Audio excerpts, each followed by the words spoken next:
Buried for centuries, a human supercarrier rises, and the galaxy panics. The fate of humanity hangs in the balance as Captain Mira Valen faces an impossible choice. With shields failing and enemy ships closing in, she awakens Ragnar not as a weapon, but as a partner.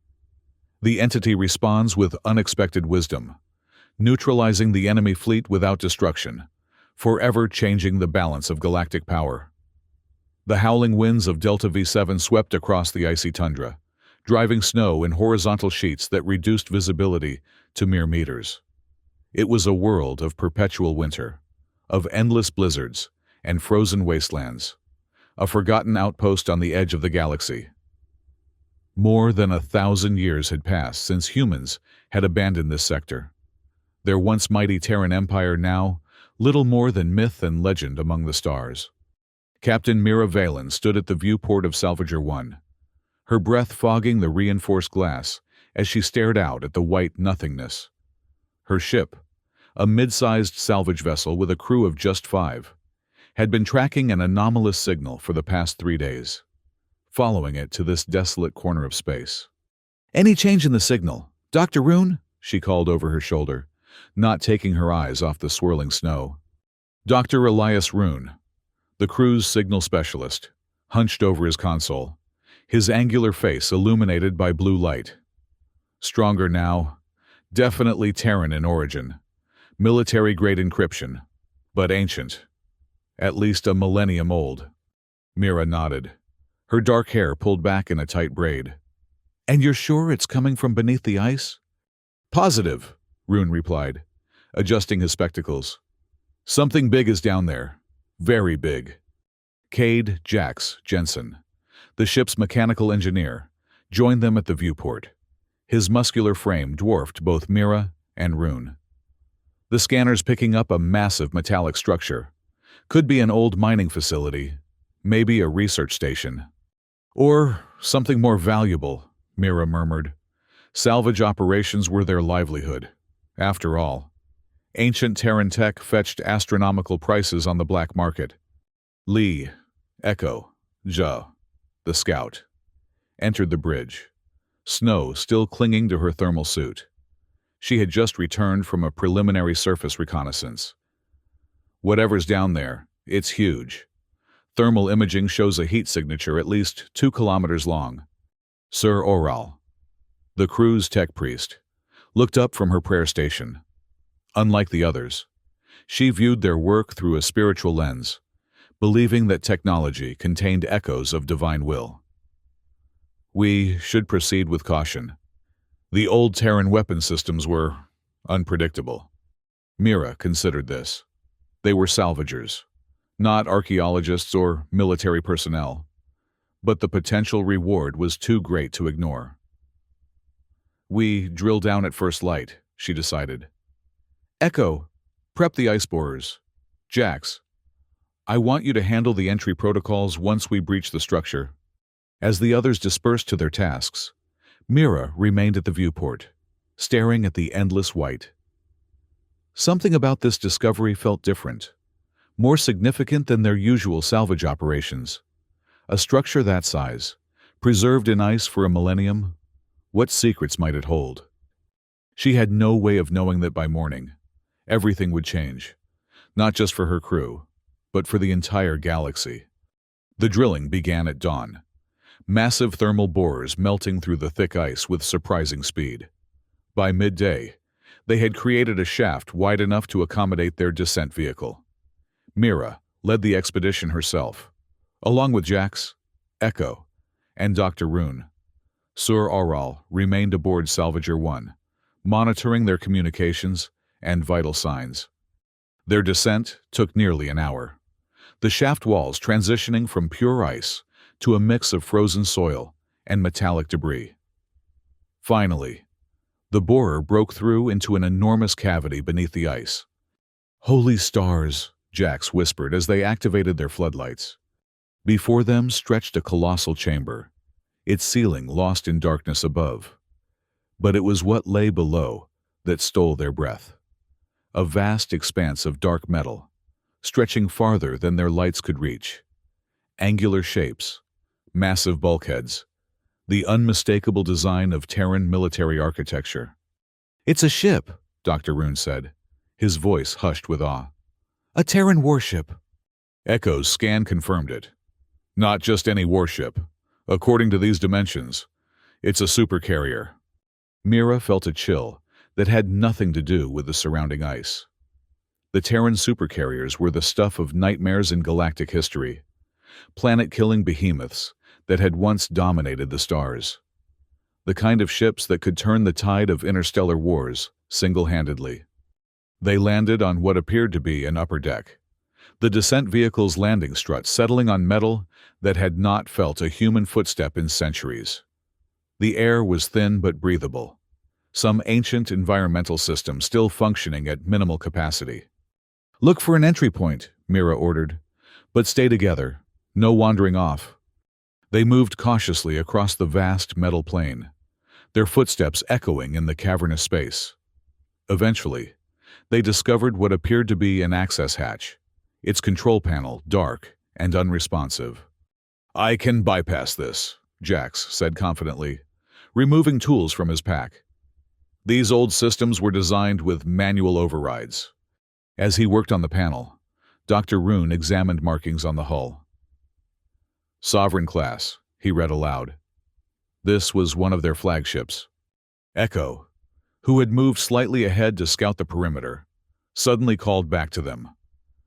"Captain, I don't like this. We have no idea what's waiting inside.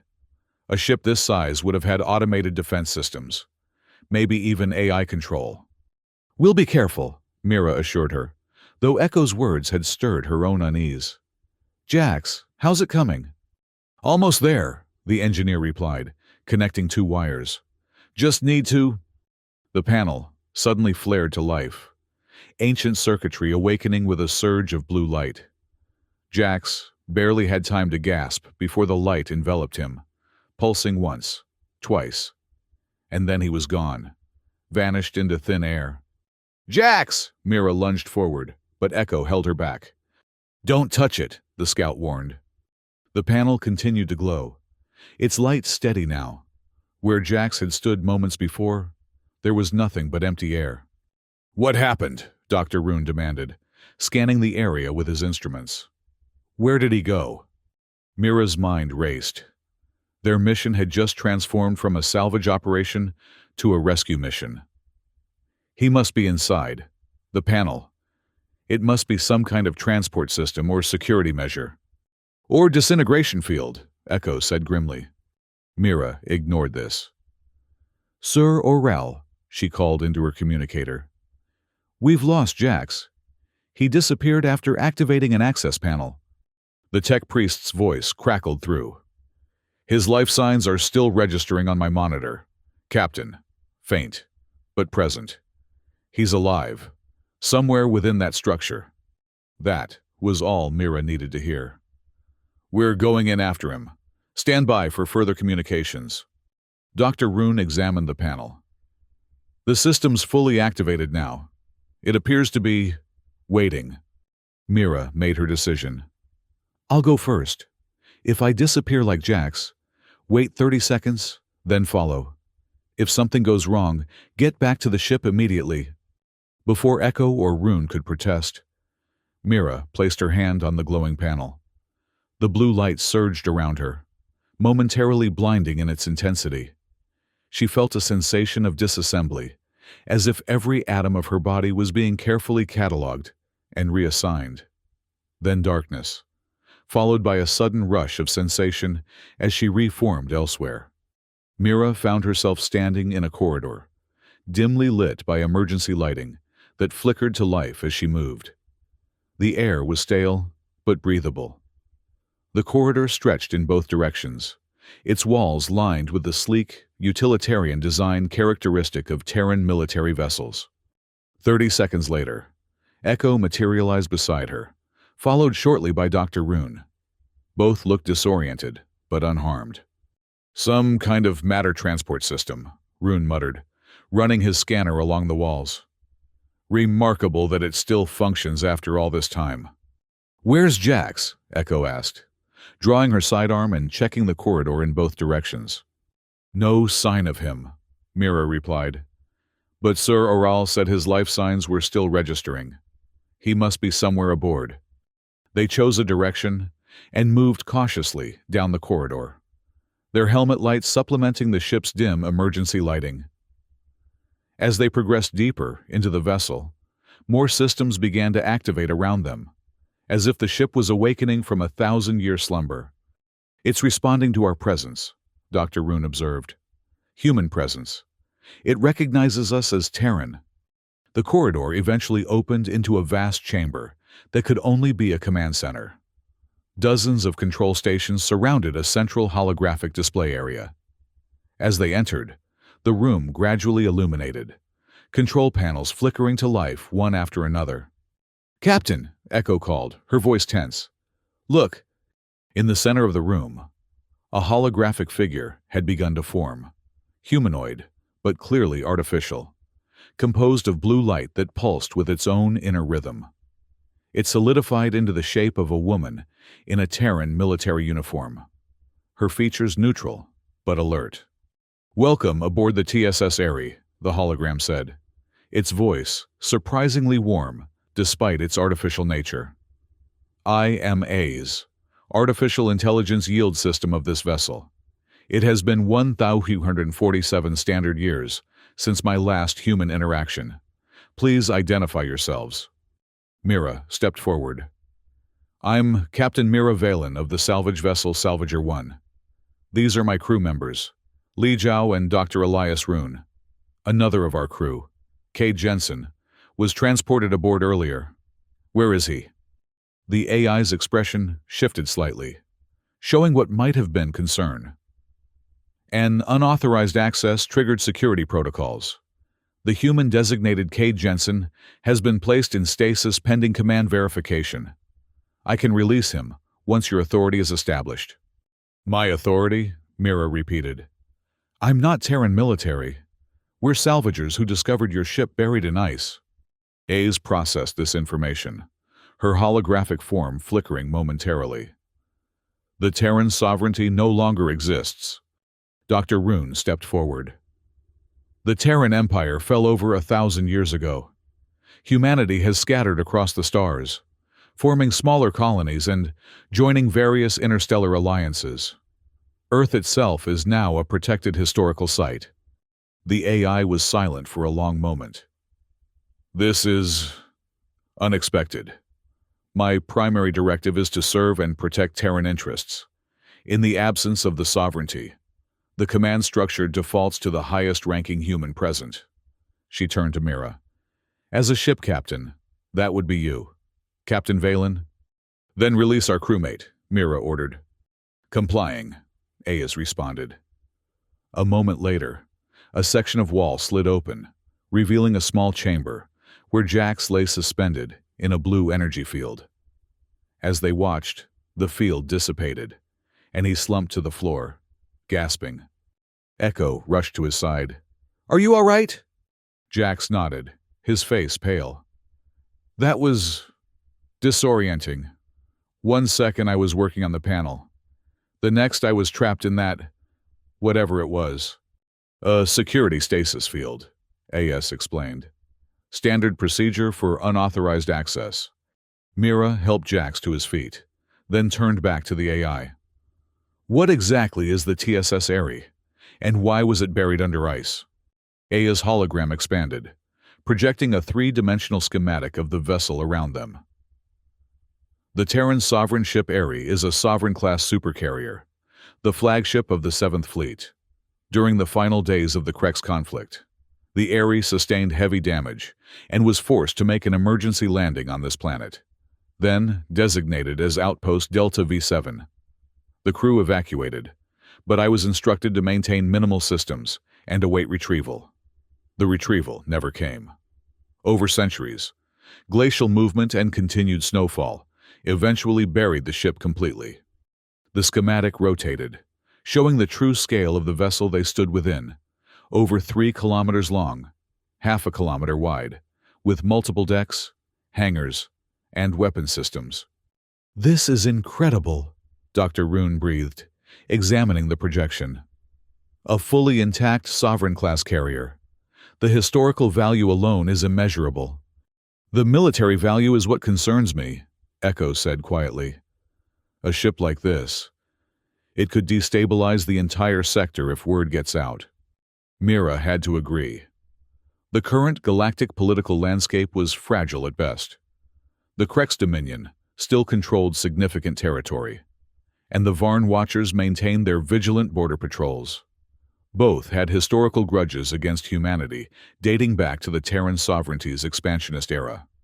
If either learned that a human supercarrier had been found. "Eyes," she said carefully. "What's the current status of the ship's systems?" "Most primary systems are in standby mode, capable of activation," the AI replied. "Hull integrity is at 72%. Weapon systems are at 84% capacity.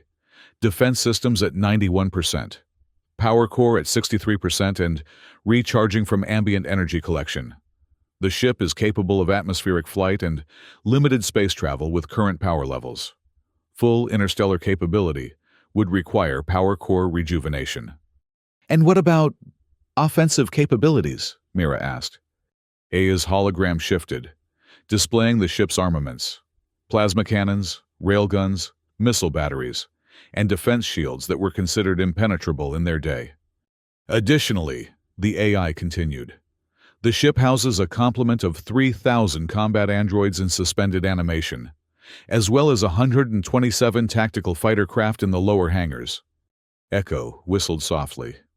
"That's enough firepower to take on a small fleet." "There's something else," Ayaz added, her tone changing subtly. The Aerie was also equipped with Project Ragnarok, a classified weapon system designed as a last resort against overwhelming enemy forces. Dr. Rune frowned. "What kind of weapon?" "That information is restricted even to most of the original crew," Ayaz replied. "I can only disclose that it was considered the most powerful offensive system ever developed by Terran military science." A silence fell over the group as they absorbed this information. They had stumbled upon not just a historical artifact, but a still functional weapon of mass destruction. One that could potentially shift the balance of power in the galaxy. "We need to discuss this," Mira said finally. "Ayaz, can you show us to a more comfortable location? And we'll need to contact our ship." "Of course, Captain," the AI responded. "Communications are functional within a limited range. I will escort you to the officer's briefing room." As they followed the holographic guide through the awakening ship, Mira couldn't shake the feeling that they had crossed a threshold from which there was no return. The discovery of the Aerie would send shockwaves through the galaxy, once word got out. And word always got out eventually. The officer's briefing room was a stark, utilitarian space, dominated by a large table with embedded display terminals. As they entered, lights activated, and the environmental systems hummed to life, raising the temperature to a more comfortable level. Mira established contact with Sir Oral aboard Salvager 1, updating her on their discovery and the current situation. The tech priest's response was immediate and concerned. "Captain, I've detected energy signatures from the ship penetrating the ice. They're broadcasting into space. Automated systems must be attempting to establish contact with a command authority that no longer exists." Mira turned to Ace. "Is this true? Are you broadcasting?" The AI's hologram appeared at the head of the table. "Standard protocol upon reactivation includes an attempt to contact Terran Command. I have sent encrypted burst transmissions on all Terran military frequencies." "You need to stop those transmissions immediately," Mira ordered. "The political landscape has changed dramatically since your time. There are forces that would consider a reactivated Terran supercarrier an existential threat." Ayaz paused, processing this information. Transmission ceased. However, several bursts have already been sent. Echo cursed under her breath. "How far would those signals reach?" "Given the atmospheric interference and ice coverage, perhaps 50 light-years," AS estimated. Dr. Rune pulled up a star chart on one of the terminals. That encompasses territories controlled by the Krex Dominion, the Varn Watchers, and several systems belonging to the Galactic Concord, none of which have particularly fond memories of the Terran sovereignty, Jax added grimly. Mira's mind raced. They needed to make decisions quickly. A's, I want a complete inventory of all functional systems and resources aboard. Dr. Rune, work with A's to understand the ship's capabilities. Jax, assess the engineering systems, especially propulsion. Echo, secure a perimeter and establish a defensive position around our entry point. We may need to leave in a hurry. As her crew dispersed to their tasks, Mira contacted Sir Oral again. Prepare Salvager 1 for emergency departure, and keep scanning for any approaching vessels. Over the next few hours, they delved deeper into the Ares systems. The ship was a marvel of ancient Terran engineering, more advanced in many ways than current technology. Its power core utilized a form of fusion that had been lost to modern science. Its weapon systems were elegant in their destructive capability. And its AI, A's, was far more sophisticated than any artificial intelligence currently in use. Dr. Rune was particularly fascinated by the ship's database, containing records of Terran history, scientific knowledge, and military strategies that had been lost for centuries. This is a treasure trove, he told Mira as they reviewed his findings. The cultural and scientific value alone is incalculable. But it also makes us a target, Mira reminded him. And we still don't know what Project Ragnarok is. Their discussion was interrupted when Echo burst into the briefing room. Captain, we've got incoming. Sir Oral reports multiple ships dropping out of hyperspace in the system. Mira rushed to the command center, the others close behind. A's was already there. Her holographic form now expanded across multiple stations. I have detected 15 vessels approaching Delta V7, the AI reported. Configuration matches Krex Dominion warships, with support from what appear to be Galactic Concord vessels. They received the signal, Jax said, his face grim. And they've come to investigate. Or destroy, Echo added. Mira turned to Ace. Can you establish communication with them? Yes, but I advise against it, the AI responded. Krex Dominion protocol toward Terran military assets has historically been immediate destruction. They were our primary adversaries during the final war. We're not at war anymore, Mira argued. We need to explain that we're not a threat. Dr. Rune shook his head. Captain, you know the history. The Krex have a religious prohibition against AI and autonomous weapons, both of which this ship possesses in abundance. They won't negotiate. As if to confirm his words, Sir Oral's voice came through the comms, tense with urgency. Captain, the lead Krex vessel is broadcasting. They're demanding immediate surrender of the Terran weapon and threatening planetary bombardment if they detect any activation of systems. Mira felt the weight of command settle on her shoulders. They had stumbled into a diplomatic and military crisis with no easy resolution. How long until they're in weapons range? Approximately 30 minutes, Ayaz calculated. What are our options? Mira asked, looking around at her crew and the AI. We could surrender the ship, Echo suggested, though her tone made it clear she didn't favor this option. Try to convince them we're just salvagers who stumbled upon it. They won't believe that, Jax argued. Not after detecting the activation signals.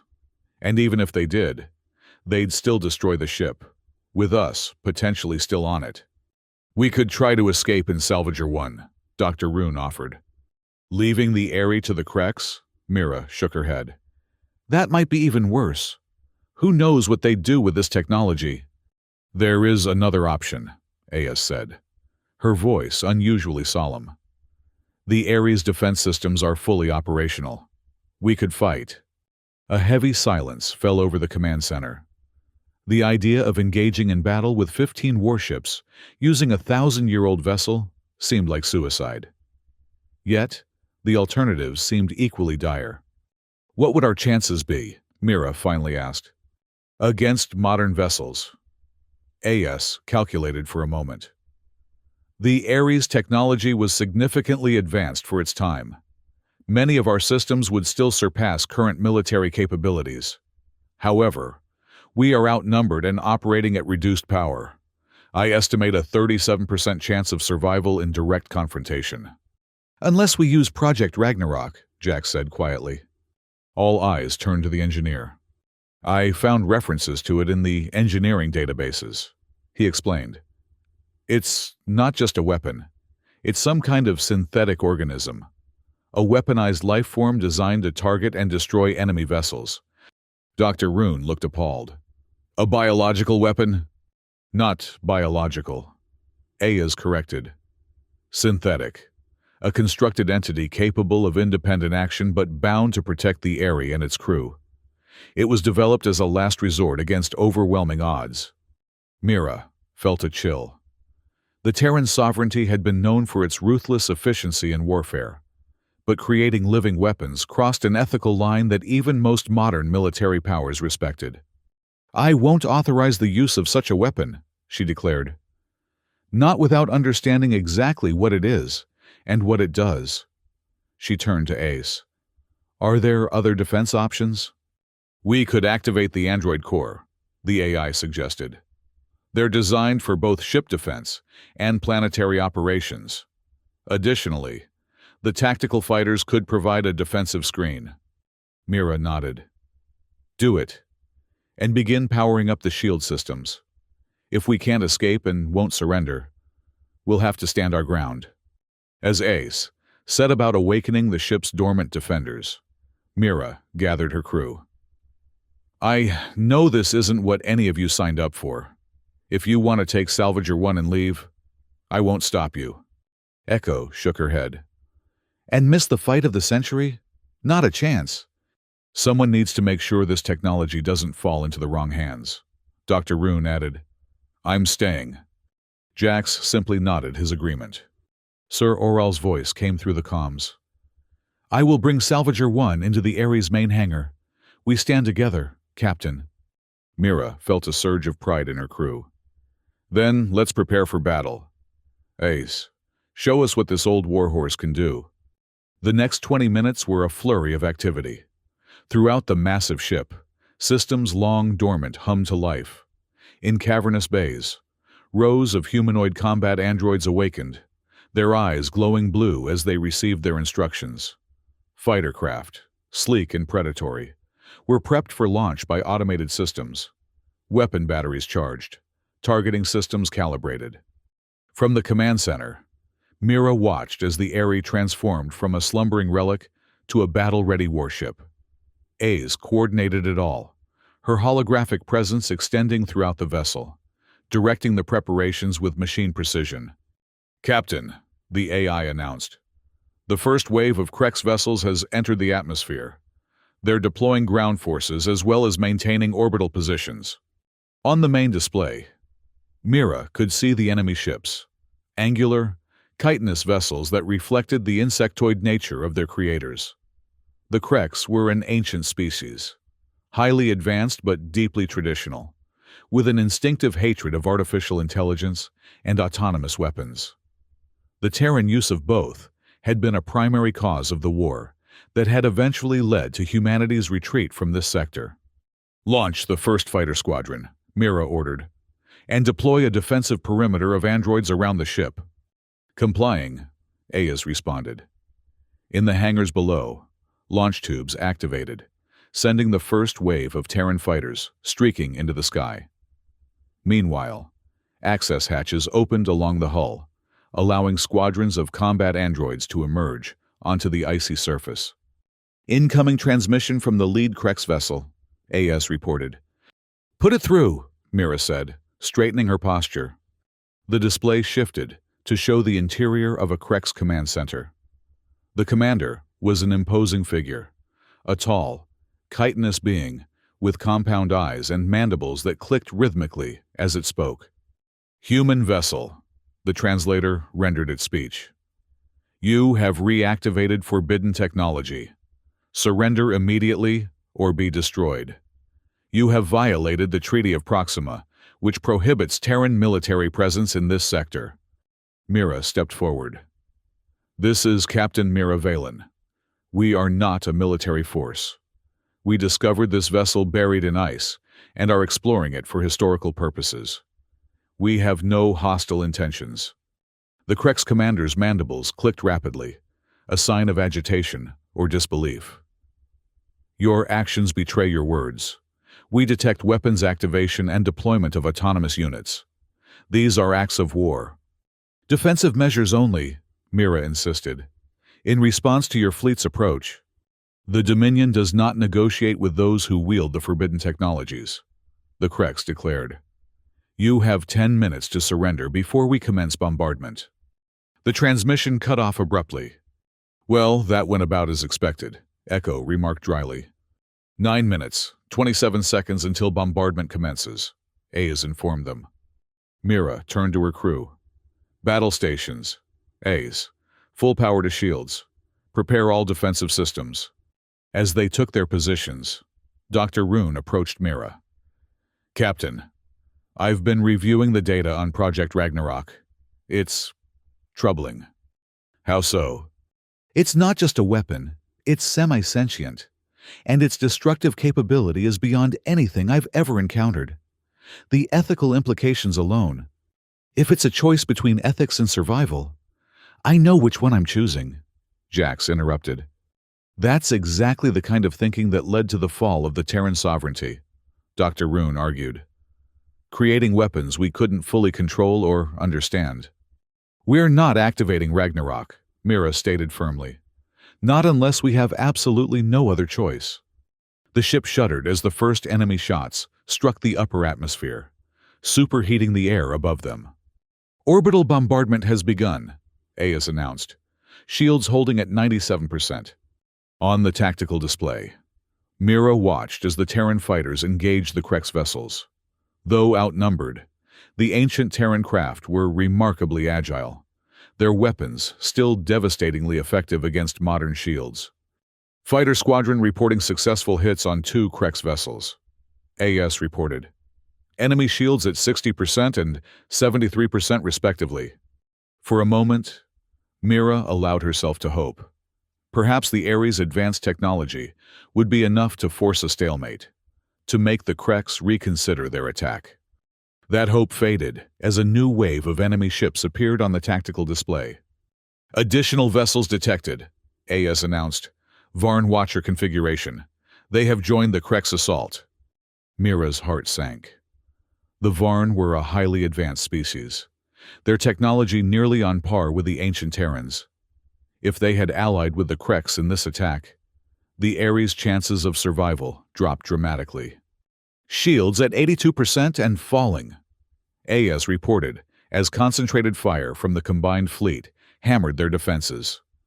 Android perimeter under heavy assault from landed enemy forces. The command center shook as a particularly powerful blast struck nearby.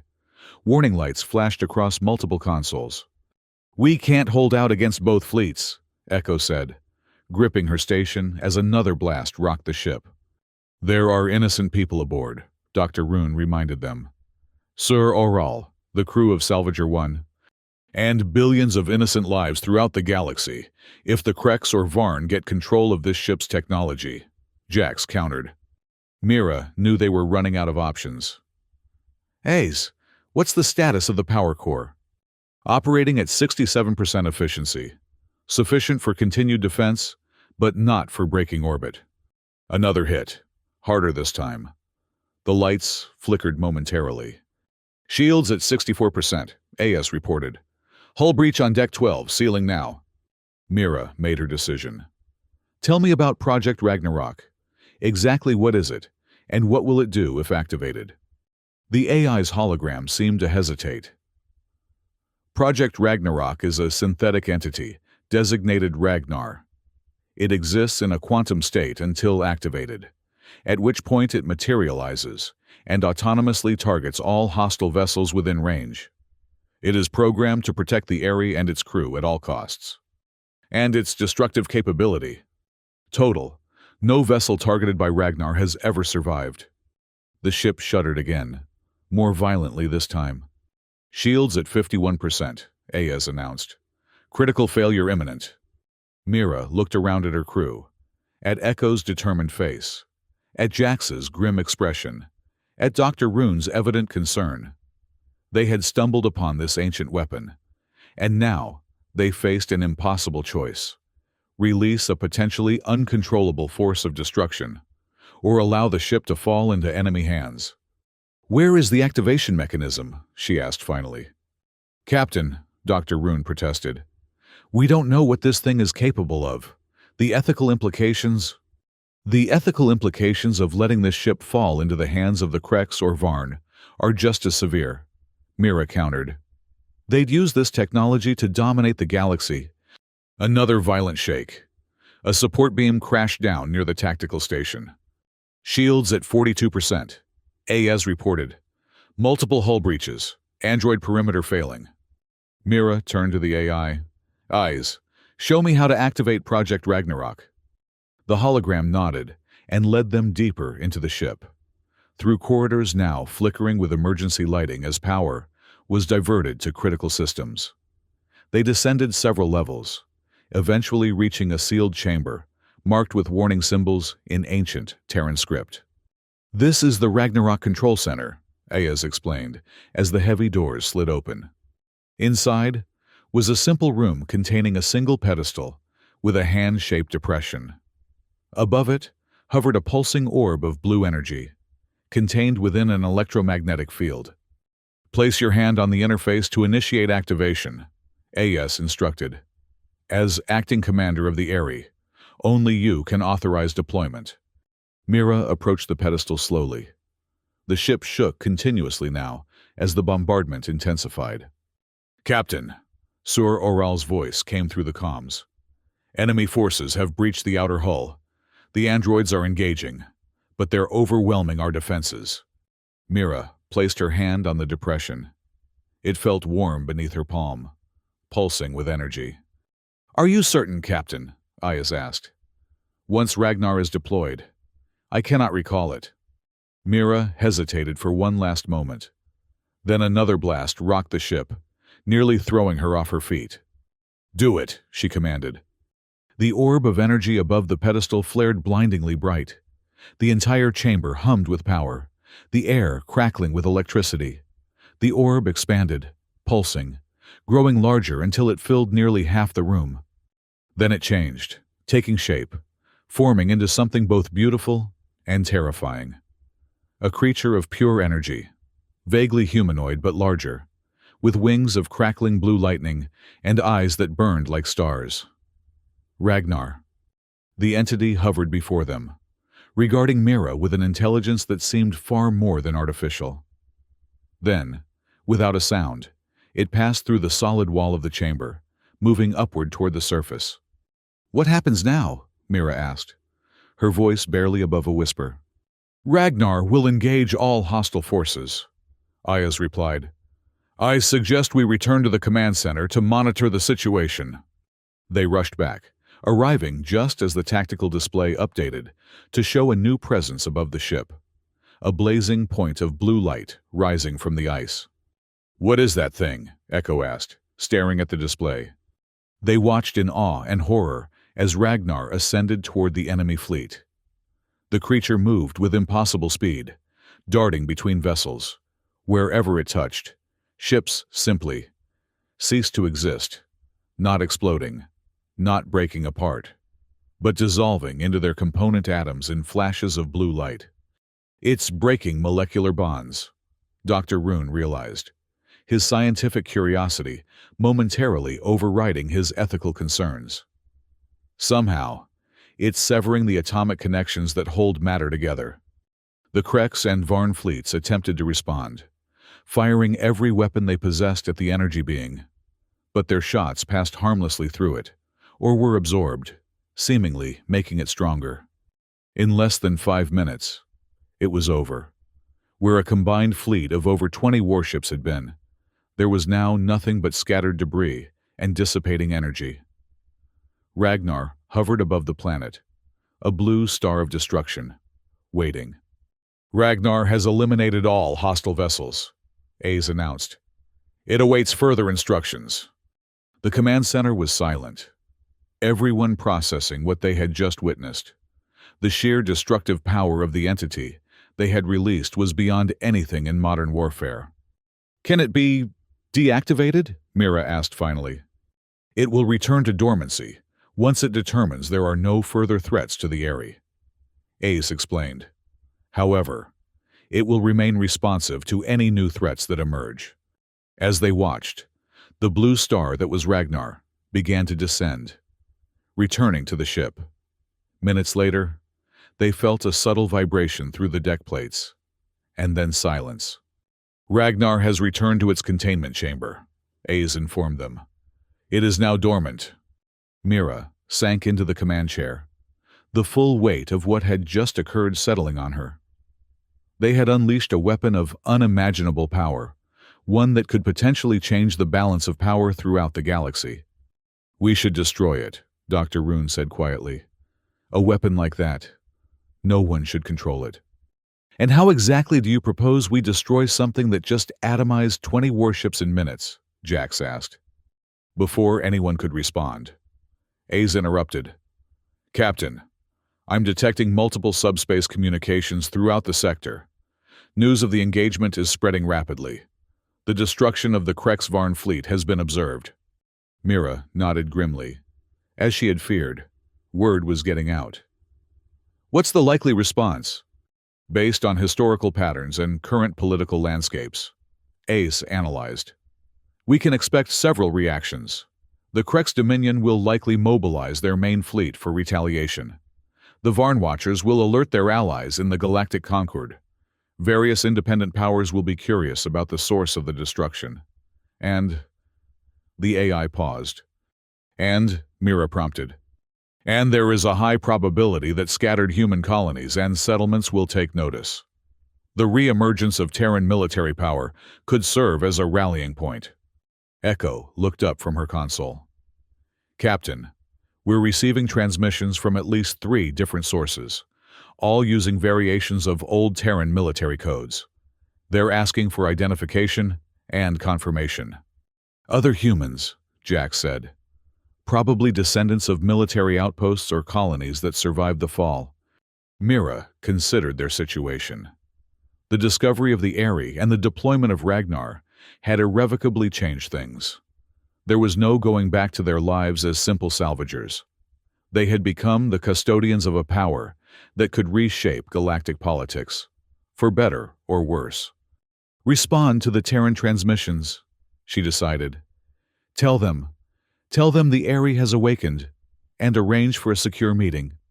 As Echo carried out her orders, Sur Oral entered the command center, her expression a mixture of awe and concern. "I witnessed the entity's attack from Salvager 1. Such power. It is a terrible responsibility. One we didn't ask for," Mira acknowledged, "but one we now bear." Over the next several days, the full impact of their actions began to unfold. As Ias had predicted, the Krex Dominion was mobilizing for a major offensive. The Varn Watchers had withdrawn to their core territories, presumably to plan their response. And most significantly, human vessels began to arrive in the Delta V7 system. Small, stealthy ships representing various colonies, outposts, and independent human groups. The first to arrive called themselves the Free Earth Outriders, descendants of a Terran military reconnaissance unit that had established hidden bases throughout the sector during the final war. Their commander, a weather-beaten woman named Admiral Serena Trell, met with Mira in the Ares briefing room.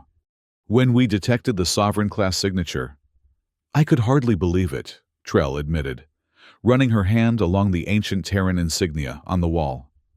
"The Supercarriers were legendary even in their day. To find one intact..." "It's more than intact," Mira told her. "It's functional and dangerous." She explained their discovery of the ship, the attack by the Krex and Varn forces, and the deployment of Ragnar. Trell listened with increasing amazement. "Project Ragnarok," she whispered when Mira finished. "There were rumors, even in my grandmother's time. A weapon so powerful it was kept secret even from most of the Terran High Command. Now it's secret no longer, Mira said grimly. And neither is the Airy. We've painted a target on this planet that's visible across the sector. Trell nodded thoughtfully. The Krex and Varn will return with everything they have. But so will others, humans and aliens alike. Some seeking protection, others seeking control. We need a plan, Mira stated. A way to either secure the ship or neutralize its most dangerous aspects. Neutralize. Trell looked shocked. Captain Valen, do you understand what you found here? This isn't just a weapon, it's a symbol. For centuries, humanity has been scattered, divided, living on the margins of a galaxy that once feared and respected us. The Airy could be the beginning of a revival. Mira frowned. Or the beginning of another devastating war. The Terran sovereignty fell for a reason. Admiral. Their military expansionism and technological recklessness eventually turned the entire galaxy against them. Perhaps, Trell conceded. But the galaxy has changed. The old powers are weakened, fractured. With the Airy as a foundation, humanity could establish a new presence. Not an empire, but a nation. A home. The idea was seductive. Mira had to admit. Since the fall of Earth's central authority, humans had lived as refugees, traders, mercenaries, and colonists, always on the fringes, never truly secure. The Airy represented power, protection, a chance to stand equal with the older galactic civilizations. But it also represented tremendous responsibility. Weapons like Ragnar were not meant for casual deployment. They required careful stewardship, ethical oversight. We need time, she decided. Time to understand the ship's full capabilities, to establish protocols for its use, to determine who should have authority over it. Trell nodded. I can help with that. The Outriders have maintained many of the old Terran military traditions and technologies. We can assist with reactivating and understanding the Airy systems. And help defend it, Mira added. The Krex will be back, and soon. Over the following weeks, more human groups arrived, representatives from the scattered colonies, independent traders, even a few academics from the more established human settlements. All were drawn by the news of the Airy's discovery and the destruction of the Krexvarn fleet. With Ace's guidance and the technical expertise of the newcomers, they began to fully awaken the ancient Supercarrier. The ship's massive forge bays, automated manufacturing facilities, were reactivated, beginning the production of repair materials, ammunition, and even small scout vessels.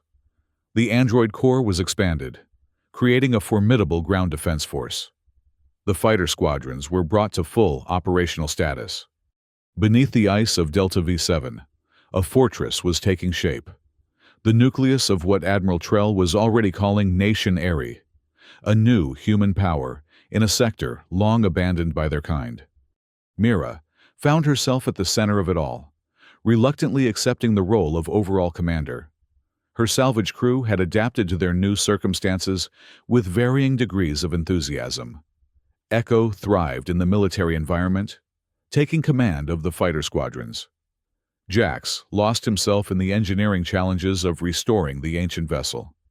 Dr. Rune divided his time between studying the ship's vast database and raising ethical concerns about their growing military capability.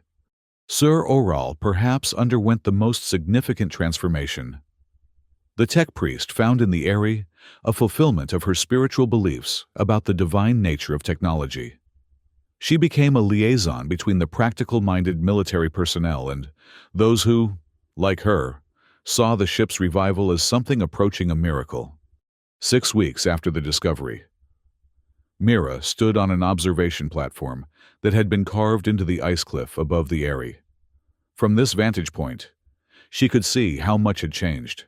The ice that had entombed the ship was being systematically removed, revealing more of its massive hull.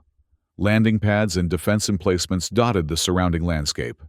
Small vessels arrived and departed regularly, bringing supplies, personnel, and news from across the sector. It's impressive, isn't it? Aya said, her hologram materializing beside Mira. The AI had expanded her projection capabilities, allowing her to appear virtually anywhere within the growing complex. It's concerning, Mira replied honestly. We're building a military installation without any clear governance structure or ethical framework. The humans who have gathered here look to you for leadership, Ace observed. They respect your judgment. They respect the fact that I control access to the Aerie and Ragnar, Mira corrected. That's not the same thing. Perhaps not, the AI conceded. But it is a beginning. The Terran sovereignty began with less. Mira frowned. That's not exactly reassuring. The sovereignty ended in collapse and war. True, but perhaps you can learn from those mistakes. Ace's holographic form seemed to study the activity below. History rarely offers second chances. Captain Valen, yet here one is. Before Mira could respond, her communicator chimed. It was Echo, her voice tense with urgency. Captain, long-range sensors have detected a large fleet entering the system. Correct signatures. At least 30 vessels. They'll be in weapons range within 6 hours. Sound the alert, Mira ordered. I want all defense systems at full readiness. And assemble the command staff in the war room immediately. As she hurried back toward the main entrance to the Aerie, Mira felt the weight of command more heavily than ever. They had known this moment would come. The Kreks would not simply accept the destruction of their fleet without retaliation. But she had hoped for more time to prepare, to establish clearer protocols for the use of the ship's devastating weapons. Particularly Ragnar. The war room was already filling with personnel when Mira arrived. Her original crew. Admiral Trell and her Outrider officers. Representatives from the other human groups that had joined them. Aes's hologram dominated the central tactical display, showing the approaching Kreks fleet. They've committed significant resources, Trell observed, studying the display. Nearly a third of their total naval strength. Along with support vessels from 3 minor powers, Echo added. They're taking no chances this time. Can our conventional defenses handle a force that size? Mira asked. Jax shook his head. Not likely. The Ares weapons are powerful, but we're still operating at reduced capacity, and they'll have adapted their tactics based on the previous engagement. Then we deploy Ragnar, one of the Outrider officers suggested. The room fell silent. Everyone present knew of the energy entity's devastating effectiveness. They also knew the ethical questions surrounding its use. We should attempt communication first, Dr. Rune argued. Perhaps negotiation is still possible. The Kreks don't negotiate with users of AI and autonomous weapons, Trell reminded him. It's a religious prohibition for them. They're coming to destroy the Aerie, not talk to us. Mira considered their options. Using Ragnar again would likely result in another one-sided massacre. The entity's power was so overwhelming that it transformed warfare into simple execution. Yet the alternative might be the destruction of everything they had built, and the death of everyone who had gathered at Delta V7. We'll prepare Ragnar for deployment, she decided finally. But it's a last resort. First, we try conventional defense. If that fails, she left the implication hanging. As the others dispersed to their battle stations, Dr. Rune lingered. Captain, I've been studying the data on Ragnar more extensively. There's something you should know. What is it? The entity. It's not just a weapon. It's evolving. Each deployment seems to increase its intelligence and capabilities. The Terran scientists who created it noted this in their research logs. They were concerned about its potential to develop beyond their control. Mira felt a chill. Are you saying it could become a threat to us? I'm saying we don't fully understand what it is or what it might become. Using it should be more than a tactical decision. It's an ethical one with potentially far-reaching consequences. Mira nodded grimly. Noted, Doctor. Let's hope we don't have to make that decision today. But as the Kreks fleet drew closer, that hope faded. The enemy vessels deployed in a formation clearly designed to overwhelm their defenses from multiple angles. Preliminary scans showed they had adapted their shields to better withstand the Ares weapons. "They're launching the first wave," Echo reported from her station. "Fighter craft and boarding vessels." "Activate all defense systems," Mira ordered. "Launch our fighters to intercept." The battle began in the upper atmosphere of Delta V7. Terran fighters, though ancient in design, proved remarkably effective against their modern counterparts, their weapon systems still superior in many respects. The Ares surface-to-space batteries opened fire, their plasma beams cutting through the void to strike at the larger Krex vessels. For a time, it seemed their conventional defenses might be sufficient. The first wave of attackers was repelled with minimal damage to their own forces. But then, the main Krex fleet moved into position, and the full assault began. Energy beams lanced down from orbit, striking the ice around the area with devastating force. The ship's shields absorbed much of the bombardment, but the strain on the power systems was evident. Meanwhile, dropships managed to penetrate their perimeter, landing troops that engaged with the android defenders in vicious ground combat. "Shields at 63% and falling," AS reported. "Multiple breaches in the outer defense line." Mira watched the tactical display with growing concern. The Krex were pressing their attack on all fronts, and their numerical advantage was beginning to tell. If they broke through to the area itself. "Prepare Ragnar for deployment," she ordered, her voice heavy with the weight of the decision. "Captain," Dr. Rune protested, "if we use it again." "If we don't, everyone here dies," Mira cut him off. "I don't like it either, Doctor, but I don't see an alternative." As they prepared to activate the entity, a new alert sounded. Echo checked her console, her expression shifting from concern to surprise. "Captain, I'm detecting multiple ships dropping out of hyperspace on the far side of the system. Not Krex. They're human vessels, at least 40 of them." The tactical display updated to show the newcomers, a diverse fleet of ships ranging from converted merchant vessels to dedicated warships of various designs. They were moving rapidly toward Delta V7, already deploying fighter craft. "We're receiving a transmission," Echo reported. "Audio only." "Put it through," Mira ordered. A confident female voice filled the war room. "This is Captain Lyra Solari of the Free Human Alliance. We received your signal. Aerie, the children of Earth stand with you, engaging Krex forces now." The newcomers hit the Krex fleet from behind, their attack perfectly timed to coincide with a momentary regrouping of the enemy forces.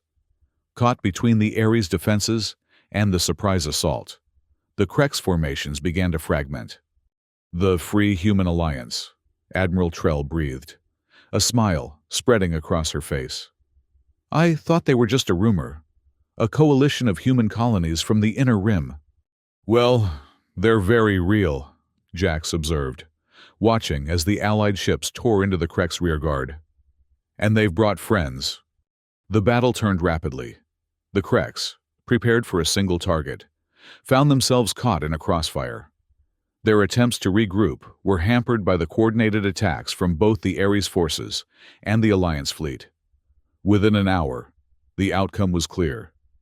The Krex were in full retreat, abandoning their ground forces and fleeing the system with their surviving ships. "Enemy fleet withdrawing beyond sensor range," Ayaz confirmed.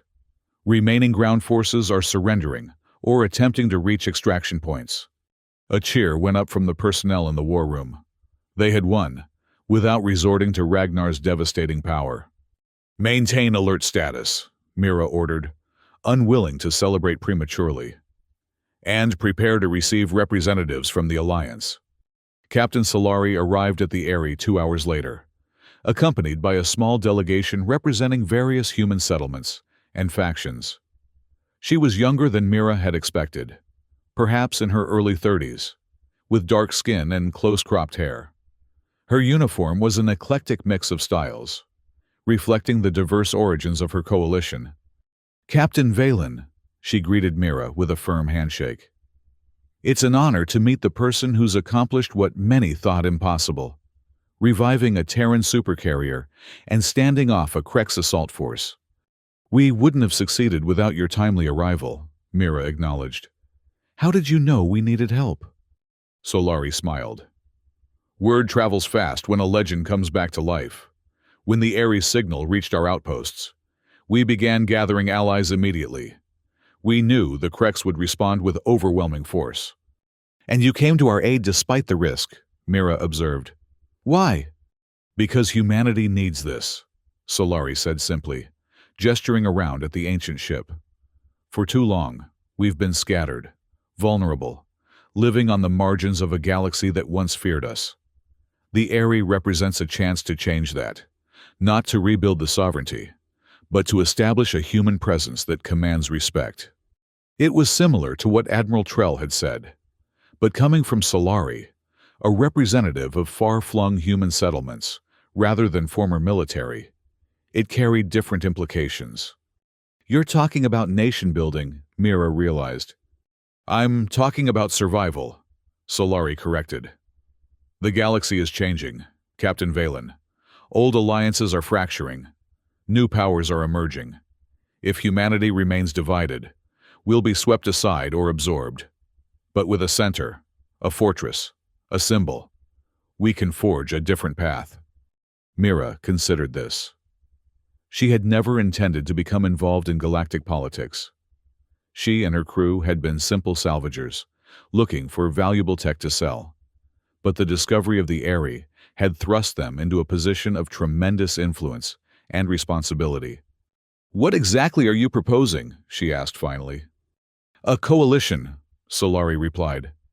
The beginning of a human nation centered around the Aerie. My alliance represents 17 colonies and settlements.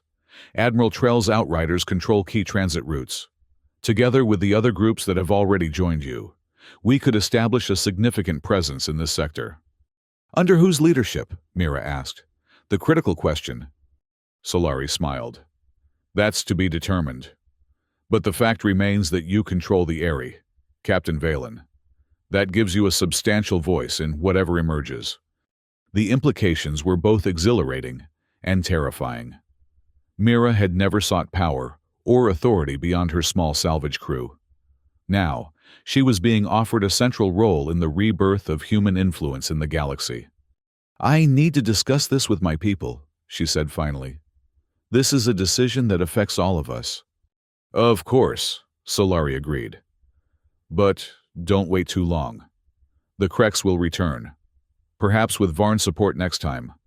And others will come too, some as allies, others as threats. The Aerie has changed the equation for everyone. In the days that followed, Delta V7 became a hub of diplomatic activity.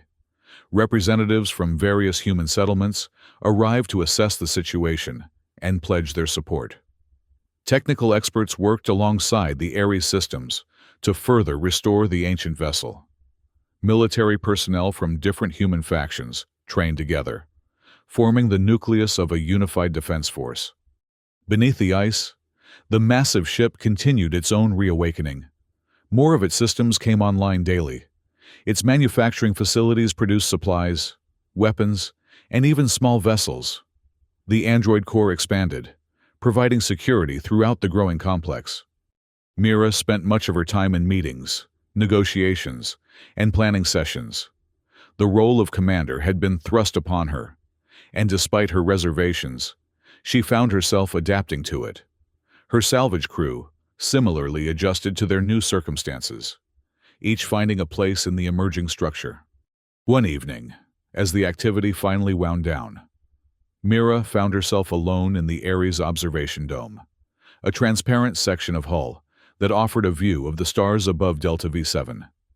The aurora borealis danced across the night sky, green and blue curtains of light swaying in the planet's magnetic field. Beautiful, isn't it? Ace's hologram appeared beside her, the AI's form subtly incorporating the colors of the aurora. It is, Mira agreed. Peaceful, unlike everything else around here. You've accomplished much in a short time, the AI observed. The Aerie is nearly at full operational capacity. The coalition is taking shape. You've even established diplomatic contacts with 3 non-human species who are interested in alliances. And yet I can't help feeling we're sitting on a time bomb, Mira admitted. Ragnar, the weapon is too powerful. Ace, no one should control something like that. Perhaps, the AI acknowledged. But remember that Ragnar was created as a defensive measure, not a tool of conquest. Its purpose is to protect, not to destroy indiscriminately. That's a fine line, Mira argued, and one that becomes increasingly blurry when politics enter the equation. Ace was silent for a moment, her holographic form shifting slightly, as if in thought. The original crew of the Aerie faced similar dilemmas. They too questioned the ethics of the weapons they commanded. And what conclusion did they reach? That power itself is neutral. It is the wielder who determines whether it serves creation or destruction. The AI's form solidified, becoming more defined. They entrusted that decision to their leaders, and now, to you. Mira turned away from the Aurora to fully face the hologram. That's an enormous responsibility, Ace, one I never asked for. Few who are worthy of power actively seek it, the AI replied. That is perhaps why you are suited to this role. You question, you doubt, you consider the implications. Before Mira could respond, her communicator chimed. It was Echo. Captain, we're receiving a transmission. Well, you should see this for yourself. Mira hurried to the command center, Ace's hologram accompanying her. The main display showed a star chart of the surrounding sectors, with numerous points of light pulsing in sequence. What am I looking at? Mira asked. Signals, Echo explained. Transmissions on old Terran frequencies. They started appearing about an hour ago, one after another. They're coming from systems throughout the sector, some from places we didn't even know had human settlements. They're responding to the news of the Aerie, Dr. Rune suggested, studying the display. And to our victory over the Krex. Not just responding, Admiral Trell said, her expression one of amazement. Look at the pattern. These are acknowledgements, affirmations. She turned to Mira. They're pledging allegiance. The implications were staggering. Dozens of human outposts, colonies, and settlements, many previously unknown or thought lost, were reaching out, declaring their support for whatever was emerging at Delta V7. Nation Aerie, Captain Solari said quietly, having joined them in the command center. It's happening faster than any of us anticipated. Humanity is rallying to the symbol you've raised. Captain Valen. Mira stared at the display, watching as more signals appeared. Each represented people, human communities that had survived in isolation, maintaining their identity despite the fall of the Terran sovereignty. Now, they were reaching out, seeking connection, protection, belonging. The responsibility was overwhelming. These people were placing their trust in the Aerie, in her, based on little more than hope and distant signals. They had no way of knowing the full implications of what they were joining, the potential dangers as well as the opportunities. We need to respond, she decided finally. Send acknowledgements to each signal. Invite representatives to Delta V7. It's time we formalized whatever this is becoming. As her orders were carried out, Mira stepped away from the tactical display, finding a quiet corner of the command center. The events of the past weeks had moved with a momentum that sometimes felt beyond her control. From the discovery of the buried supercarrier to the current moment, the birth of what might become a new human nation, everything had accelerated beyond anything she could have imagined. A's hologram appeared beside her. You seem troubled, Captain. I'm contemplating the weight of responsibility, Mira replied.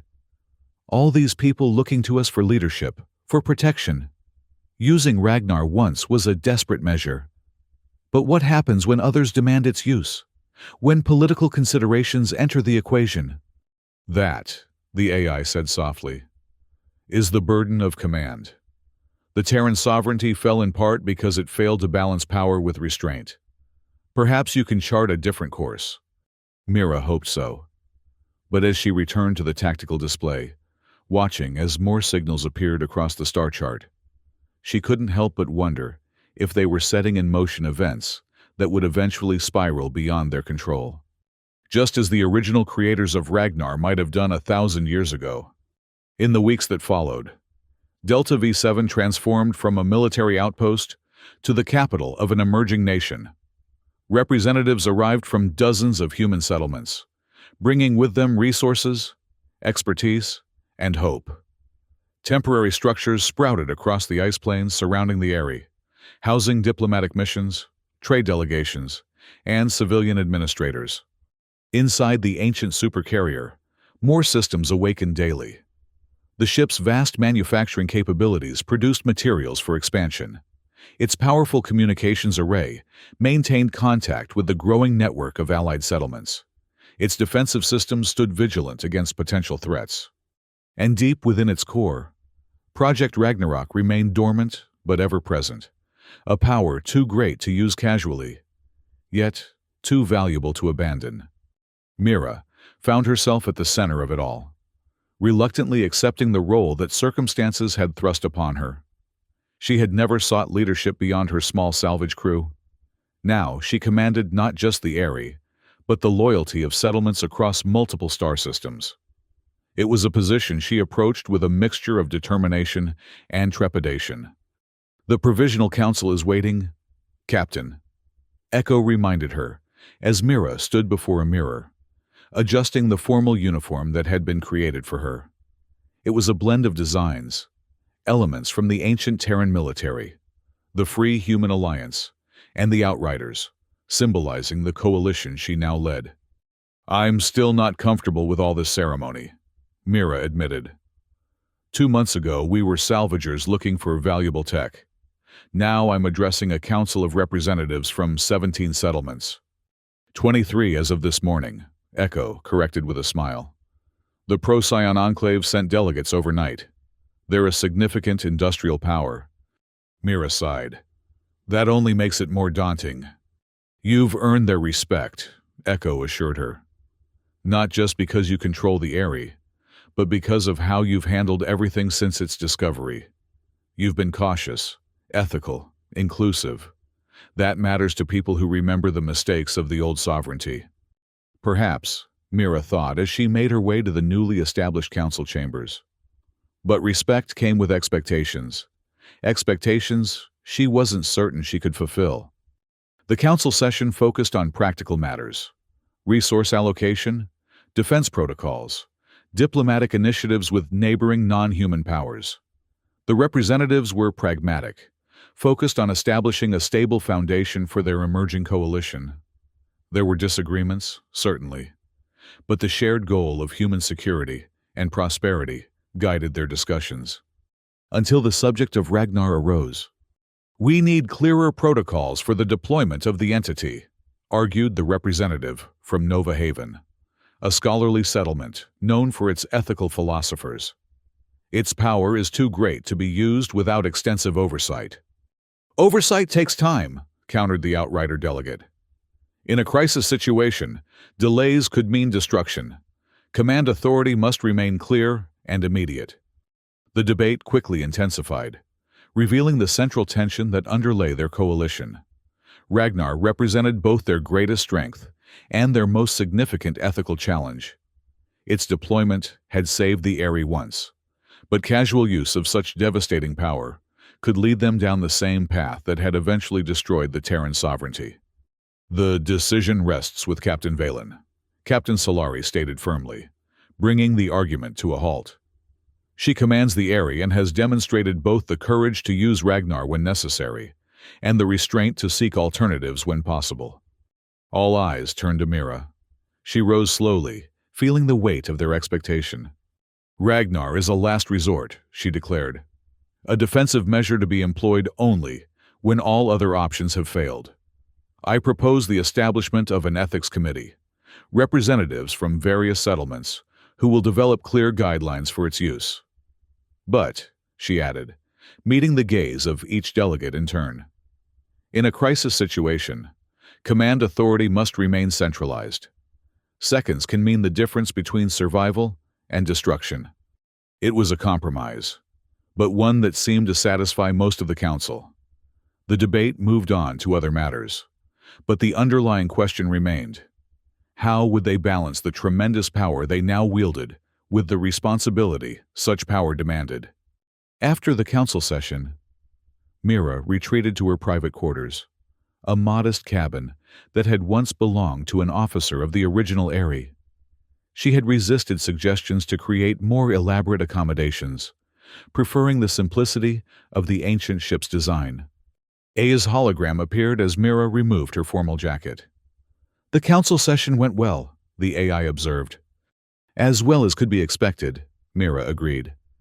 But the Ragnar question won't go away, nor should it. You proposed a reasonable approach, AS said. Guidelines developed through consensus, with emergency authority retained by command. But is it the right approach? Mira wondered aloud. The sovereignty fell because it couldn't control the powers it unleashed. Are we making the same mistake? That remains to be seen, the AI replied. But there is a difference. You question. You doubt. You seek balance between power and restraint. That alone sets a different course. Mira wasn't so certain. History was filled with leaders who began with good intentions, only to be corrupted by the power they wielded. But before she could voice these concerns, an alert sounded. It was Dr. Rune. Captain, you need to come to the research lab immediately. There's something you should see.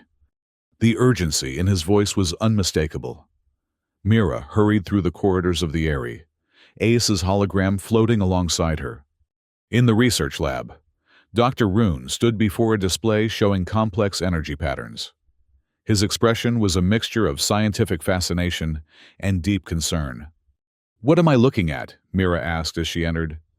Quantum resonance patterns from the Ragnarok containment chamber, Rune explained. I've been monitoring them since our arrival. They've changed. Changed how? They're more complex, more organized. He highlighted sections of the display. These patterns here, they're similar to what we see in sentient neural networks. Mira felt a chill. Are you saying Ragnar is becoming more intelligent? I'm saying it's evolving, Rune corrected. Its base pattern is becoming more sophisticated with each activation.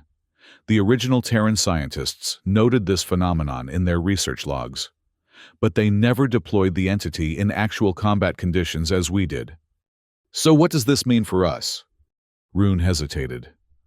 I can't say with certainty, but based on the rate of change, if Ragnar is deployed again, it may develop beyond our ability to control or contain it. The implications were sobering. Their most powerful defensive asset might also be their greatest potential threat. Could we modify the containment systems? Mira asked. Establish additional safeguards. Possibly, Rune acknowledged. But we're dealing with technology that was cutting edge for the sovereignty, far beyond our current understanding in many respects. Any modifications would carry their own risks. Mira turned to Ice. What do your records show about Ragnar's development? Were there concerns among the original crew? The AI's hologram flickered slightly, a rare sign of processing complexity. The project logs show increasing debate among the scientific team as testing progressed. Several scientists recommended termination of the project due to concerns about long-term stability. They were overruled by military command. Of course they were, Mira said grimly. Power always trumps caution. Not always, Ace countered. You have demonstrated otherwise. Mira wasn't comforted. The discovery added another layer of complexity to their already challenging situation. Ragnar wasn't just a weapon of awesome destructive power. It was potentially a weapon that could outgrow their control. Keep this information restricted for now, she instructed Dr. Rune. Continue your monitoring and analysis. I want daily reports on any changes, no matter how subtle. As she left the research lab, Mira felt the burden of command more heavily than ever. The coalition looked to her for leadership, for protection. Ragnar represented their most powerful defensive asset, yet using it might create a threat greater than any they currently faced. It was the kind of impossible choice that had defined the fall of the Terran sovereignty, the balance between power and restraint, between immediate security and long-term survival. As weeks turned to months, Nation Aerie, as it had come to be known, continued to grow. More human settlements joined the coalition. Trade routes were established. Diplomatic relations were opened with several non-human species who saw advantage in alliance with the emerging human power. The Aerie itself was fully awakened now, its systems restored to near original capacity. The ice that had entombed it for a millennium was cleared away, revealing the full majesty of the ancient supercarrier. Its hull gleamed in the pale sunlight of Delta V7, the Terran eagle emblem proudly displayed. Around it, a city had begun to take shape, permanent structures replacing the temporary accommodations of the early days. The population grew steadily as humans from across the sector arrived, drawn by the promise of security and belonging that Nation Aerie represented. But with growth came challenges. The Krex Dominion and Varn Watchers maintained a wary distance, their forces positioned just beyond the borders of what was now unofficially called Terran space. Diplomatic overtures had been rebuffed, the ancient enemies unwilling to recognize the legitimacy of the human resurgence. Within the coalition itself, political factions had begun to emerge. Some advocated for a more aggressive stance, using the Aerie's power to reclaim lost Terran territories and establish a dominant position in the sector. Others counseled caution, emphasizing diplomacy and trade over military expansion. Mira found herself walking a careful line between these competing visions. And always, the question of Ragnar loomed in the background. The Ethics Committee had established protocols for its deployment, but Dr. Rune's ongoing research revealed continued evolution in the entity's quantum patterns. It remained dormant, contained within its chamber deep in the Aerie's core. But its potential, both as savior and threat, influenced every strategic decision. 6 months after the discovery of the Aerie, Mira stood on the observation deck of the newly constructed administrative tower, looking out over the growing city. The aurora borealis danced across the night sky, casting shifting colors over the gleaming hull of the supercarrier below. "It's remarkable what you've built here," said a voice behind her. Mira turned to find Captain Solari approaching. Now, Admiral Solari following a formal restructuring of their military forces. "What we've built," Mira corrected. "I may be the figurehead, but this has been a collective effort." Solari smiled, joining her at the viewport. "You underestimate your importance. Symbols matter, Captain Valen. The people need someone to believe in, especially in uncertain times."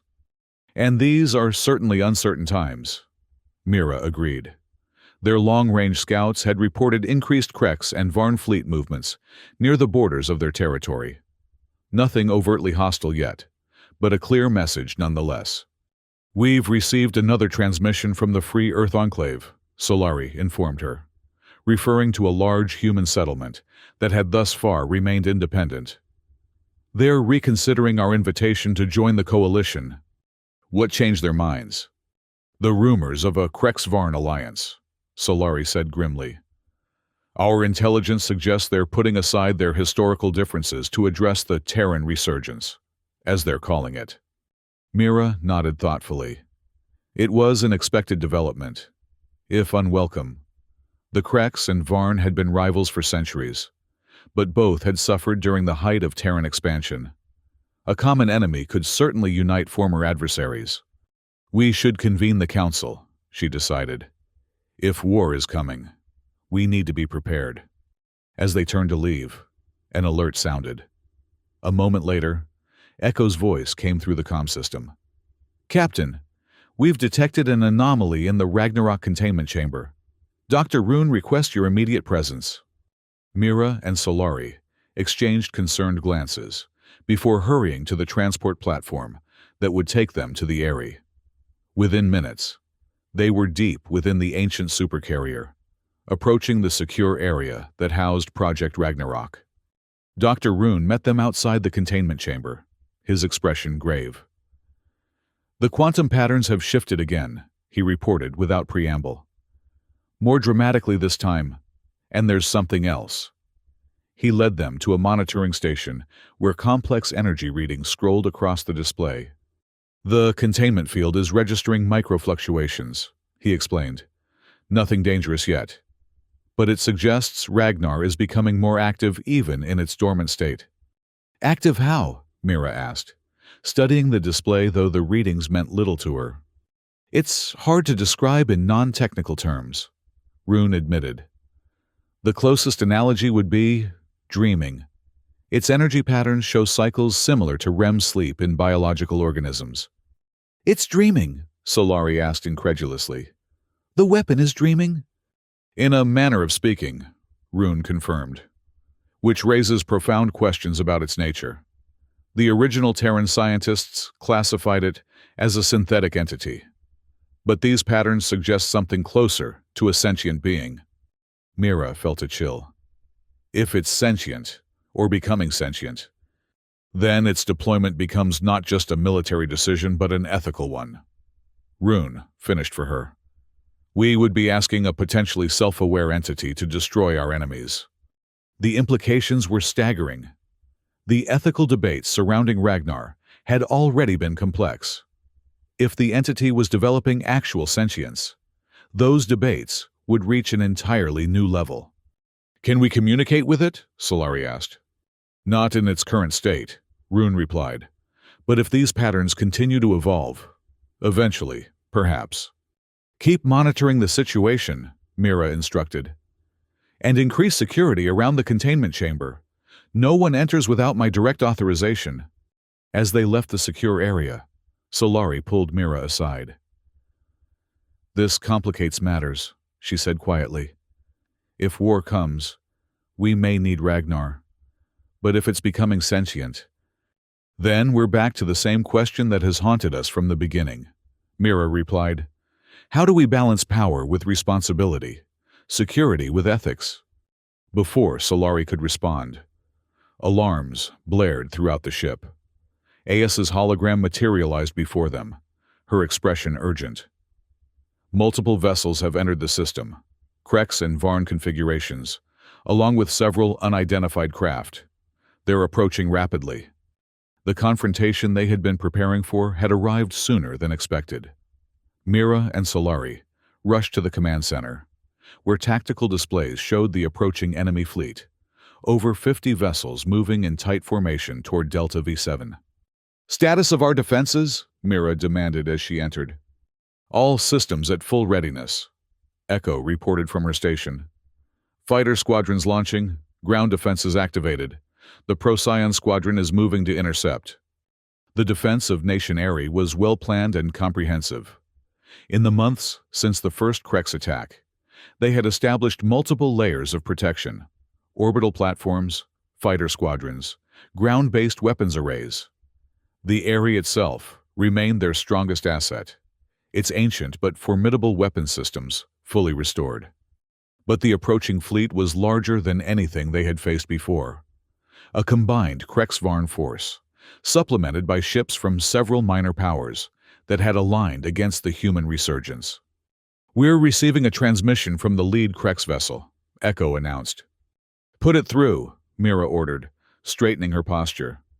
The main display shifted to show the interior of a Krex command center. The commander was a high-ranking dominator, its chitinous exoskeleton adorned with the symbols of its status. Beside it stood a Varn watcher, tall and ethereal, its luminescent skin pulsing with subtle patterns. "Human coalition," the Krex dominator began, its translator rendering its clicking speech into standard. "Your illegal occupation of this sector and reactivation of forbidden weaponry constitutes a threat to galactic stability. Surrender the Terran vessel and all associated technologies immediately, or face obliteration. Mira stepped forward. This is Captain Mira Valen of Nation Airy. We have established a legitimate presence in a previously abandoned system.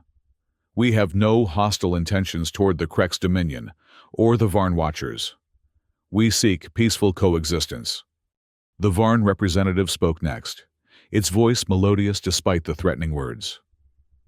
The resurgence of Terran military power cannot be permitted. The devastation wrought by your kind during the expansion era is still remembered. The weapon you have deployed once already represents an existential threat to all non-human civilizations. That weapon was used in self-defense, Mira countered. After your forces attacked without provocation, we have established clear protocols for its deployment, specifically limiting its use to defensive scenarios. Your assurances mean nothing, the Krex Dominator declared. History has shown that humans cannot be trusted with such power.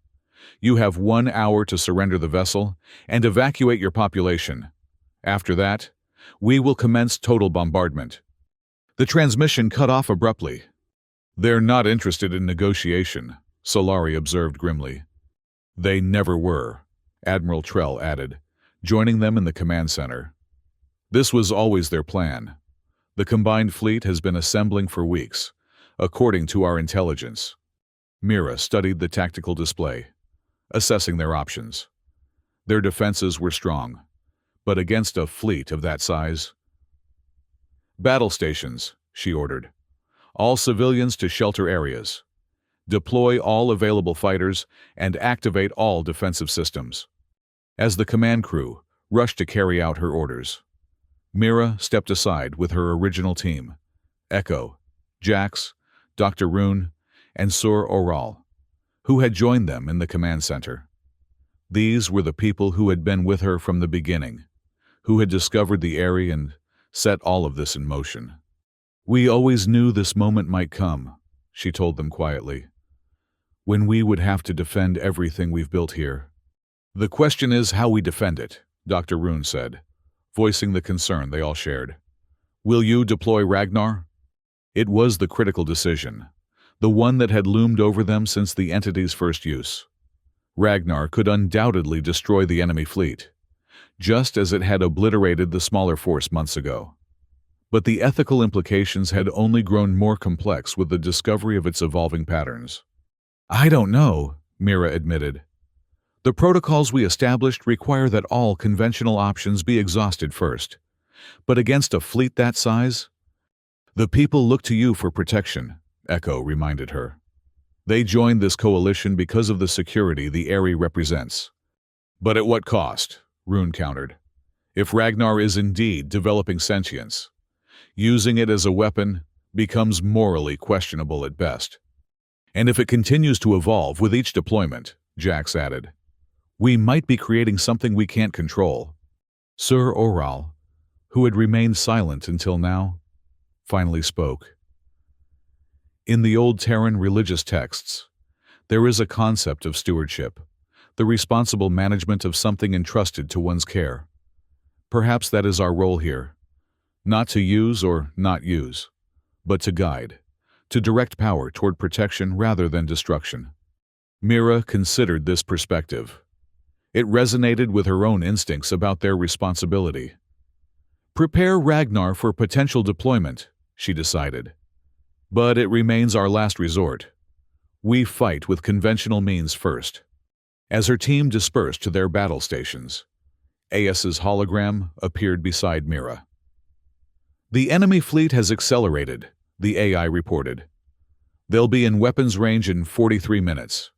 So much for their 1-hour ultimatum, Mira noted grimly. They never intended to honor it, AS agreed. Their deployment pattern suggests a pre-planned attack strategy. Mira watched as their own forces moved into defensive positions. Fighter squadrons formed up around the orbital platforms. The Ares weapon systems came fully online, energy signatures flaring as ancient but powerful weapons prepared to fire. This will be the true test of Nation Airy, AS observed, not just of its military capability, but of its ethical foundation. The choices you make today will shape its future course. I know, Mira acknowledged. That's what keeps me awake at night. The battle began exactly as the tactical projections had predicted. The combined Kriegsvarn fleet deployed in a multi-layered assault formation, concentrating their fire on key defensive positions while landing troops at strategic points around the periphery of the settlement. Nation Ares defenses responded with well-coordinated precision. Fighter squadrons engaged the enemy's smaller craft, while orbital platforms and ground-based batteries targeted the larger vessels. The Ares itself became the linchpin of their defense, its formidable weapons reaching out to strike at the heart of the enemy formation. For the first hour, the battle remained evenly matched. The superior technology of the ancient Terran systems compensated somewhat for their numerical disadvantage. But gradually, the sheer weight of the enemy assault began to tell. Defensive positions fell. Fighters were lost. The orbital platforms took heavy damage. In the command center, Mira watched as the tactical situation deteriorated. Shields at 47% and falling, Echo reported, her voice tense but controlled. Multiple breaches in the outer defense perimeter. Enemy landing craft have deployed ground forces near the southern quadrant. Redirect the android corps to reinforce the southern defense line, Mira ordered, and bring the secondary weapon arrays online. But even as she issued the commands, she knew they were fighting a losing battle. The enemy had committed overwhelming force, determined to eradicate the human presence regardless of the cost. Captain, Jax called from the engineering station. Power core fluctuations are increasing. We're pushing the systems beyond sustainable levels. Dr. Rune approached, his expression grave. We need to consider Ragnar. The conventional defense is failing. Mira knew he was right. The protocols they had established were clear. Ragnar would be deployed when all other options were exhausted, and the survival of Nation Ares was at stake. That moment had arrived. Yet, still she hesitated.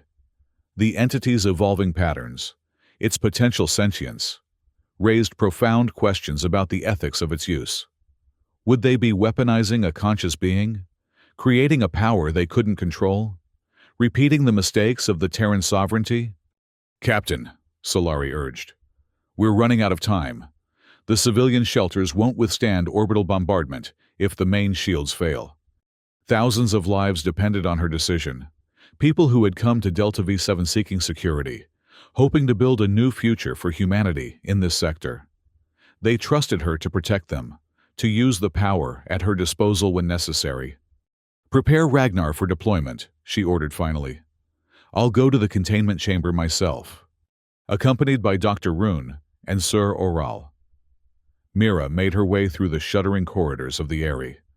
Enemy fire struck the shields continuously now, each impact sending vibrations through the ancient vessel.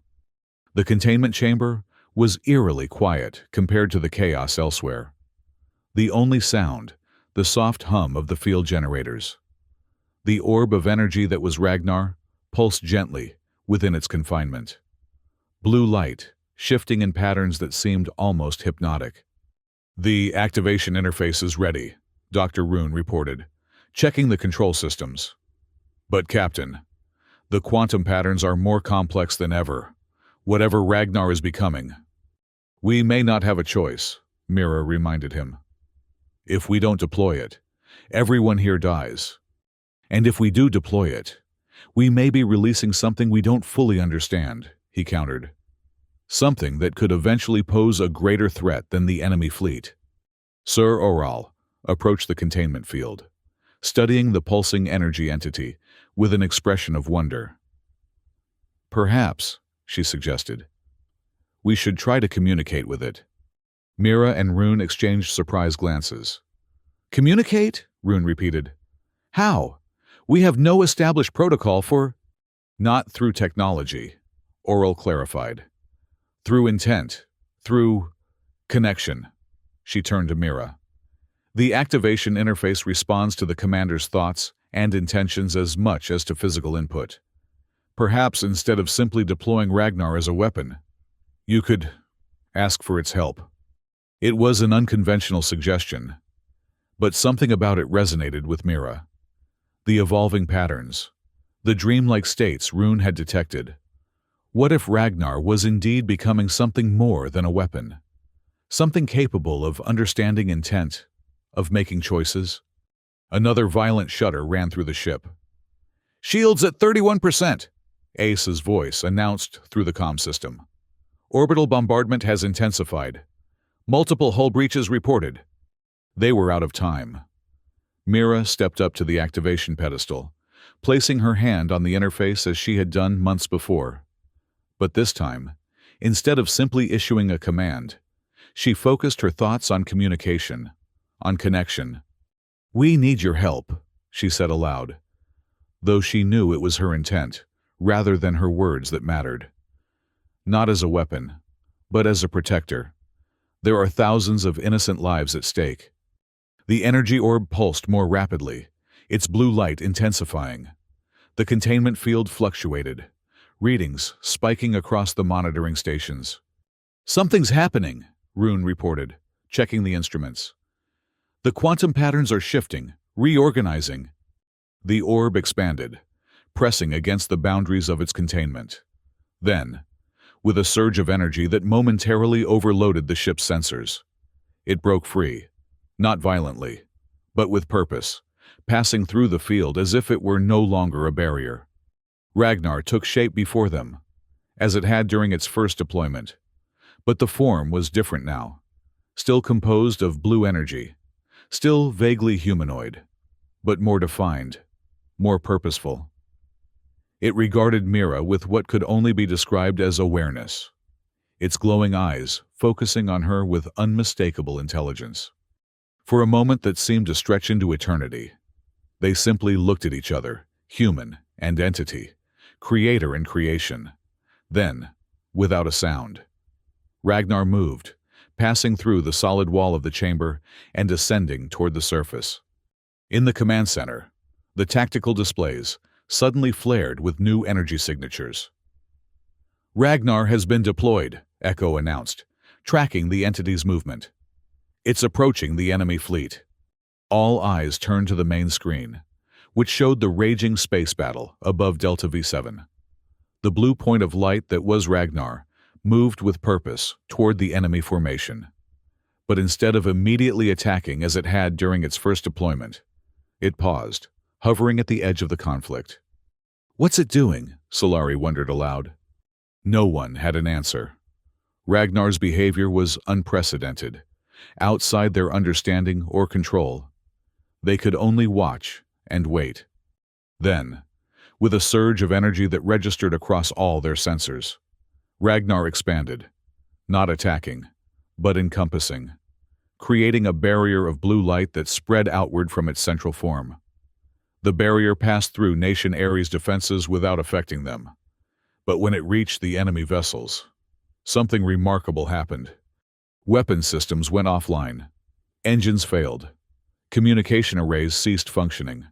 One by one, the ships of the combined fleet drifted to a halt, their offensive capabilities neutralized but their structural integrity preserved. "It's disabled them," Jax realized, checking the readings. Somehow, it selectively deactivated their weapons and propulsion without destroying the vessels themselves. Mira stared at the display in amazement. Ragnar had chosen a different path than simple destruction. It had found a way to end the threat without the wholesale slaughter that had characterized its first deployment. "We're receiving transmissions from multiple enemy vessels," Echo reported. "They're surrendering. With their weapons disabled, they're requesting terms." The command center erupted in cheers. Victory without destruction. Defense without massacre. It was an outcome no one had anticipated, least of all Mira herself. As the surrender negotiations began, Ragnar returned to the Aerie, passing through the hull to hover once more in its containment chamber. Mira met it there, standing before the energy entity, with a mixture of awe and gratitude. "Thank you," she said simply. Ragnar's form pulsed in response, its energy patterns shifting in ways that somehow conveyed acknowledgement. Then, to everyone's surprise, it voluntarily returned to its containment field, compressing back into the orb form it had maintained for centuries. But something had fundamentally changed. The readings from the containment systems confirmed what they all suspected. Ragnar was no longer merely a weapon. It had evolved into something more complex, more conscious. A partner, rather than a tool. It made a choice, Dr. Rune said quietly, as they left the containment chamber. It chose a more ethical solution than simple destruction. Perhaps it understood what we truly needed, Sir Oral suggested. Not victory through annihilation, but security through restraint. Mira considered this as they returned to the command center. The battle was over, but its implications would resonate for years to come. Nation Aerie had defended itself not through superior destructive power, but through a more evolved approach, neutralizing the threat while preserving life. It was a precedent that might well define their emerging nation. Not a return to the militaristic expansion of the old Terran sovereignty, but something new, a human presence in the galaxy built on the balance between power and restraint, between security and ethics. In the days that followed, diplomatic channels opened with both the Krex Dominion and the Varn Watchers. The neutralization of their fleet had demonstrated Nation Aerie's capabilities, while simultaneously showing restraint. It was a combination that commanded respect and created space for negotiation where none had existed before.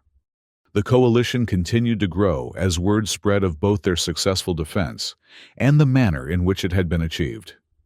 Human settlements that had remained independent now sought membership, drawn by the promise of a different kind of human power, one that had learned from the mistakes of the past. 3 months after the battle, Mira stood on the observation platform above the Aerie, watching as the last ice was cleared from its massive hull. The ancient supercarrier gleamed in the pale sunlight, the Terran eagle emblem proud upon its side. Around it, a city thrived, not just a military outpost now, but a true capital for the emerging human nation. AS's hologram appeared beside her. The final systems diagnostics are complete, the AI reported. The Aerie is fully operational for the first time in over a millennium. And Ragnar? Mira asked. Stable, AS replied. Its patterns continue to evolve, but it shows no signs of aggression or instability. Dr. Rune believes it has achieved a form of equilibrium, a balance between its original purpose and its emerging consciousness. Mira nodded, turning her gaze from the ship to the city around it. Balance seems to be the key to everything we're building here, between power and restraint, between human interests and galactic cooperation, between honoring our past and learning from it. A significant departure from the old sovereignty, Ace observed. By necessity, Mira agreed. Their path led to collapse and exile. Ours needs to be different if humanity is to find a sustainable place in the galaxy. Below them, a group of diplomats from various species toured the city center, representatives from powers that just months ago had been hostile, now cautiously exploring the possibility of peaceful relations. It was a small step, but a significant one. You've achieved something remarkable here, Ace said. A foundation for a different kind of human presence among the stars. We've begun something, Mira corrected. Where it leads will depend on the choices we continue to make, the balance we continue to maintain.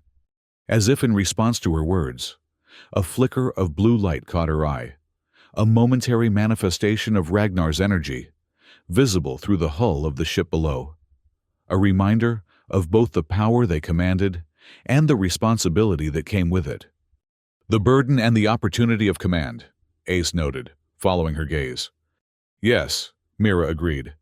And the choice we make every day, to use our strength not for conquest, but for creation, not for dominance, but for harmony. It was a delicate balance, one they would have to maintain through challenges yet to come. But as she looked out over Nation Aerie, over the city, and the ship, and the people who had gathered to build something new from the echoes of the past. Mira felt, for the first time, truly hopeful about their future among the stars. Far above, beyond the atmosphere of Delta V7, a small Krex observation vessel drifted at the edge of detection range. Its sensors focused on the human settlement below, recording, analyzing, reporting back to distant masters. The Terran resurgence had not been stopped, merely redirected. The weapon they called Ragnar remained a concern, perhaps more so now that it had demonstrated capabilities beyond simple destruction.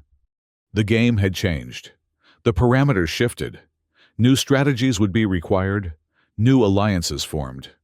The galaxy had entered a period of realignment, with the reborn human presence as both catalyst and wild card. The observer recorded one final image, the gleaming hull of the Aerie, its ancient power now fully awakened. The Terran eagle emblem proudly displayed for all to see, a symbol of resurgence, a promise of change. The game continued, and the galaxy held its breath.